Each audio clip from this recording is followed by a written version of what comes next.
morning, everybody, or good evening if you're in the Philippines. As I see, there are some people here. My name is Elena or Elena, and I am a teacher, a writer, a professional development provider. I am the president and founder of Bright Morning, and in our organization, we share transformative learning practices with folks around the world so that we can move towards meeting the needs of children. I've written a number of books, and I'm really excited to be here with you all today.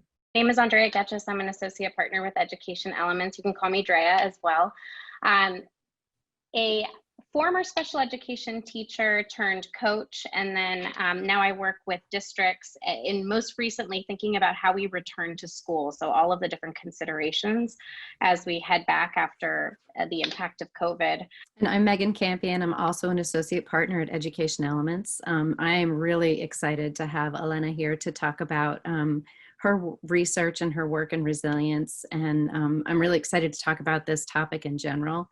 What do you think people need to factor in to support teachers and coaches and leaders in their own resilience as we think about coming back or in the next, what people need in the next few months? The number one thing that leaders need to be aware of and honing their skills in is how do you support people who have emotions, most simply said. Now, a leader who doesn't have basic understanding about how to recognize, acknowledge, accept, and respond to their own emotions and those of others is really going to struggle. We're realizing that there is just no time in the future that we can wait on this, that we have to start talking about equity now and what that means when we come back to school, and thinking about addressing the needs of all of our students, all of our staff, all of our leaders. And I know that you're writing about this in your next book. I'm curious, how does this continue to impact our teachers, and how can we, how can we take a bold stance for equity?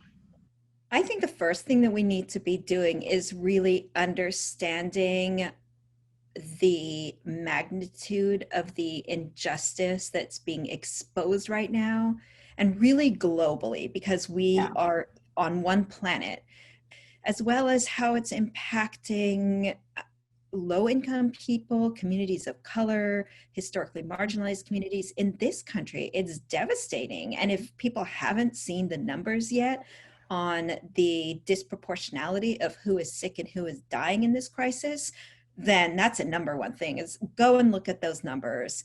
Something that we like to say at Education Elements is, if it's been designed this way, which it has, we have the power to redesign it. And that's just shown through how quickly we went to virtual learning, how quickly we were able to find devices and resources. I mean, even though it was cobbled together in a lot of ways, we all did our best. And it's incredible how much change has happened in hours. Is there a system that you are excited to change or excited to see change from this experience so that we can have more equitable communities? There's so many systems. I think I think we really need to be asking, like, why is this the way it is? How did it originate? Who was it designed to serve originally? Who is it serving now? What else is possible? And that's where I come back to this habit around creating. Like, I think we're, many educators, many of us get stuck in a, this is how it is. Kids, high school have 7 or 8 classes and they move every 50 minutes. And really, why is it that way? And does it have to be? And what are some options? Thank you all so much for joining. And thank you again, Elena. We are so incredibly grateful for you and your incredible work.